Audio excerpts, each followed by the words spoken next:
Hello बच्चों, स्वागत है आप सभी लोगों का एक नई वीडियो में। आज की इस वीडियो में हम पढ़ेंगे साइंस के बहुत ही महत्वपूर्ण वीवीआई ऑब्जेक्टिव क्वेश्चन जो आपके मैट्रिक बोर्ड परीक्षा 2026 के लिए बहुत ही महत्वपूर्ण है। तो आइए देखते हैं आज का पहला क्वेश्चन। आपका पहला क्वेश्चन है कि निम्नलिखित में से कौन पर्यावरण अनुकूलन नहीं है। ऑप्शन है पैदल चलना, साइकिल से चलना, मोटरसाइकिल से चलना, इनमें से कोई नहीं। तो आप सभी बच्चे बताएंगे कि कौन पर्यावरण के अनुकूल नहीं है। तो इस प्रश्न का सही जवाब हो जाएगा ऑप्शन नंबर सी, मोटरसाइकिल से चलना। अगला क्वेश्चन है कि सुरगम किस राज्य की जल संग्रहण व्यवस्था है। ऑप्शन है हिमाचल प्रदेश की, तमिलनाडु की, केरल की, कर्नाटक की।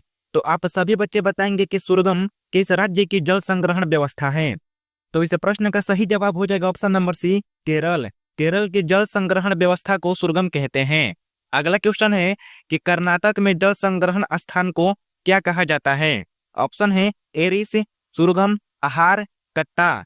तो इस प्रश्न का सही जवाब हो जाएगा ऑप्शन नंबर डी, कट्टा। यानी कि कर्नाटक में जल संग्रहण स्थान को कट्टा कहा जाता है। अगला क्वेश्चन है कि निम्नलिखित में से कौन प्राकृतिक संसाधन नहीं है। ऑप्शन है वायु, मृदा, जल, जीवधारी। तो आप सभी बच्चे बताएंगे कि कौन प्राकृतिक संसाधन नहीं है। तो इस प्रश्न का सही जवाब हो जाएगा ऑप्शन नंबर डी, जीवधारी। जीवधारी एक प्राकृतिक संसाधन नहीं है। अगला क्वेश्चन है कि यूरो 2 का संबंध है। ऑप्शन है वायु प्रदूषण से, जल प्रदूषण से, मृदा प्रदूषण से, इनमें से कोई नहीं। तो आप सभी बच्चे बताएंगे कि यूरो 2 का संबंध किससे है। तो इस प्रश्न का सही जवाब हो जाएगा ऑप्शन नंबर ए, वायु प्रदूषण से। वायु प्रदूषण से यूरो 2 का संबंध है। अगला क्वेश्चन है कि निम्नलिखित में से कौन एक भूमिगत जल का उदाहरण है। ऑप्शन है नदी, कुआं, तालाब, समुद्र। तो जल्दी से बताएंगे क्या होगा इस प्रश्न का सही जवाब है। तो इस प्रश्न का सही जवाब हो जाएगा ऑप्शन नंबर बी, कुआं। कुआं एक भूमिगत जल का उदाहरण है। अगला क्वेश्चन है कि निम्नलिखित में से कौन एक उभयलिंगी जंतु है। ऑप्शन है केंचुआ, मछली, शेर, बकरी। तो जल्दी से बताएंगे कौन एक उभयलिंगी जंतु है। तो इस प्रश्न का सही जवाब हो जाएगा ऑप्शन नंबर ए, केचुआ। केचुआ एक उभयलिंगी जंतु है।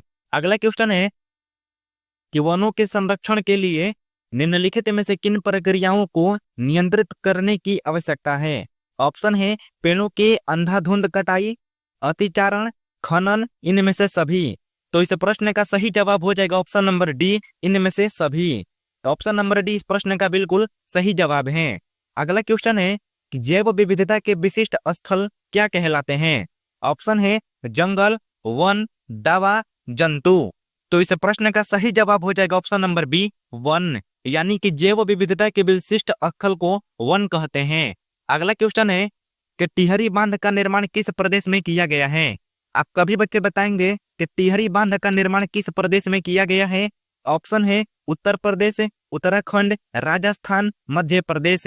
तो इस प्रश्न का सही जवाब हो जाएगा ऑप्शन नंबर बी, उत्तराखंड में। यानी कि टिहरी बांध का निर्माण उत्तराखंड में किया गया है। अगला क्वेश्चन है कि प्राकृतिक चयन का सिद्धांत किसने दिया। ऑप्शन है लेमार्क ने, अरस्तु ने, डार्विन ने, स्पेंसर ने।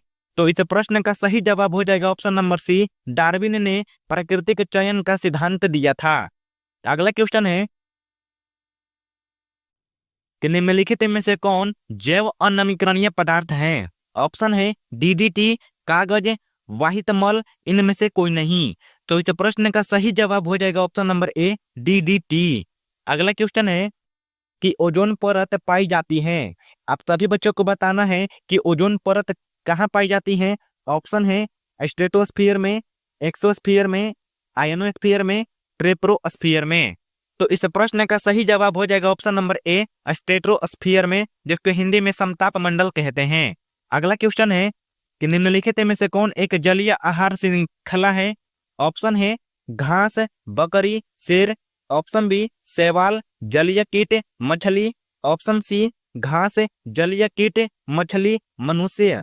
ऑप्शन डी घास, मछली, मनुष्य। तो आप सभी बच्चे बताएंगे कि कौन एक जलीय आहार श्रृंखला है। तो इस प्रश्न का सही जवाब हो जाएगा ऑप्शन नंबर बी, शैवाल, जलीय कीट और मछली। ये तीनों के तीनों एक जलीय आहार श्रृंखला है। अगला क्वेश्चन है कि निम्नलिखित में से आप उपभोक्ता की श्रेणी में रखेंगे। आप सभी बच्चे बताएंगे कि इन 4 ऑप्शन में से आप किस ऑप्शन को उपभोक्ता की श्रेणी में रखेंगे। ऑप्शन है हरे पौधे, नील हरित शैवाल, जंगली जानवर, फूल और पत्ते। तो इस प्रश्न का सही जवाब हो जाएगा ऑप्शन नंबर सी, जंगली जानवर। अगला क्वेश्चन है कि निम्नलिखित में से कौन एक जैविक प्रक्रम द्वारा अपघटित होने वाला पदार्थ है। ऑप्शन है सूखे घास पत्ते, पॉलिथीन गैस, रबड़, प्लास्टिक की बोतलें। तो इस प्रश्न का सही जवाब हो जाएगा ऑप्शन नंबर ए, सूखे घास पत्ते। ऑप्शन नंबर ए इस प्रश्न का बिल्कुल सही जवाब है। अगला क्वेश्चन है कि हरे पौधे कहलाते हैं। ऑप्शन है उत्पादक, अपघटक, उपभोक्ता, आहार श्रृंखला। तो आप सभी बच्चे बताएंगे कि हरे पौधे क्या कहलाते हैं। तो इस प्रश्न का सही जवाब हो जाएगा ऑप्शन नंबर ए, उत्पादक, यानी कि हरे पौधे उत्पादक कहलाते हैं। अगला क्वेश्चन है कि ओजोन परत पाया जाता है। ऑप्शन है वायुमंडल के निचली सतह में, वायुमंडल के ऊपरी सतह में, वायुमंडल के मध्य सतह में, इनमें से कोई नहीं।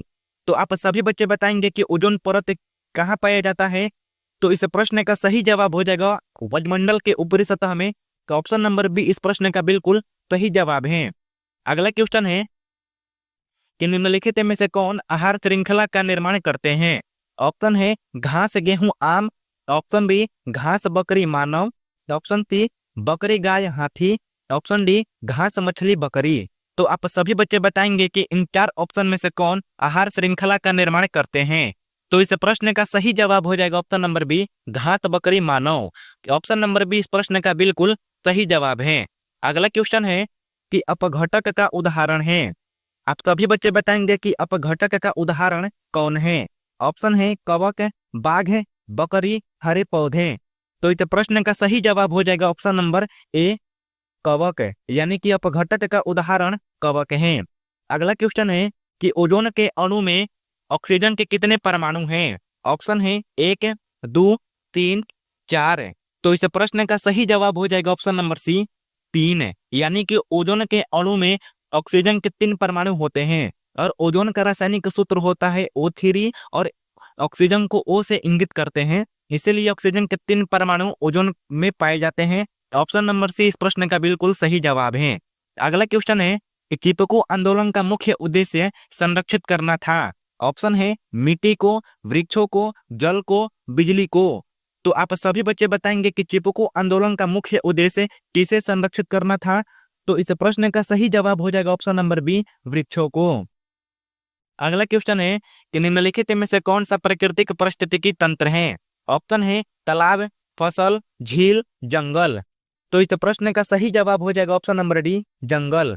अगला क्वेश्चन है कि ओजोन परत किस हानिकारक विकिरण से पृथ्वी को सुरक्षा प्रदान करती है। ऑप्शन है अवरक्त विकिरण, तापीय विकिरण, पराबैंगनी विकिरण, इनमें से सभी। तो आप सभी बच्चे बताएंगे कि ओजोन परत किस हानिकारक विकिरण से पृथ्वी को सुरक्षा प्रदान करती है। तो इस प्रश्न का सही जवाब हो जाएगा ऑप्शन नंबर सी, पराबैंगनी किरणों से ओजोन परत पृथ्वी की सुरक्षा करती है।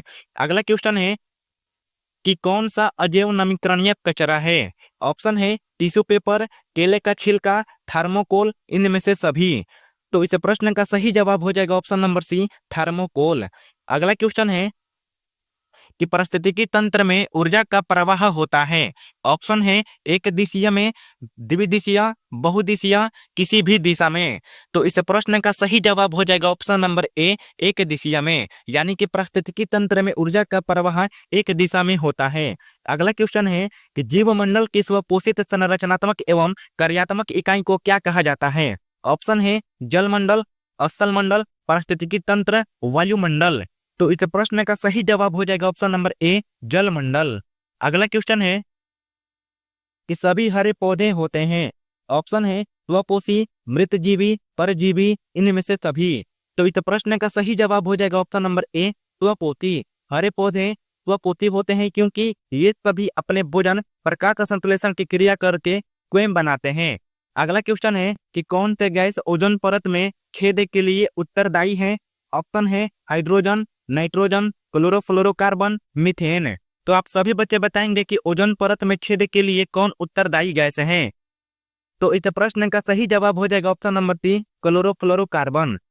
अगला क्वेश्चन है कि चिपको आंदोलन किसके साथ संबंधित है। ऑप्शन है वन संरक्षण, मृदा मृदा संरक्षण, जल संरक्षण, इनमें से कोई नहीं। तो आप सभी बच्चे बताएंगे कि चिपको आंदोलन किससे संबंधित है। तो इस प्रश्न का सही जवाब हो जाएगा ऑप्शन नंबर ए, वन संरक्षण। तो दोस्तों आज की वीडियो से बस इतना ही। आशा करता हूं कि आप सभी लोगों को वीडियो अच्छी लगी होगी। वीडियो अच्छी लगी हो तो वीडियो को लाइक अवश्य कीजिएगा, और जितने भी विद्यार्थी इस चैनल पर पहली बार आए हैं वे सभी चैनल को सब्सक्राइब अवश्य कर लेंगे, क्योंकि अब आप सभी के मैट्रिक बोर्ड परीक्षा की तिथि अब दूर नहीं है, मात्र 1 महीना बचा हुआ है, और इसी 1 महीने में आपको सभी विषयों की तैयारी करनी है।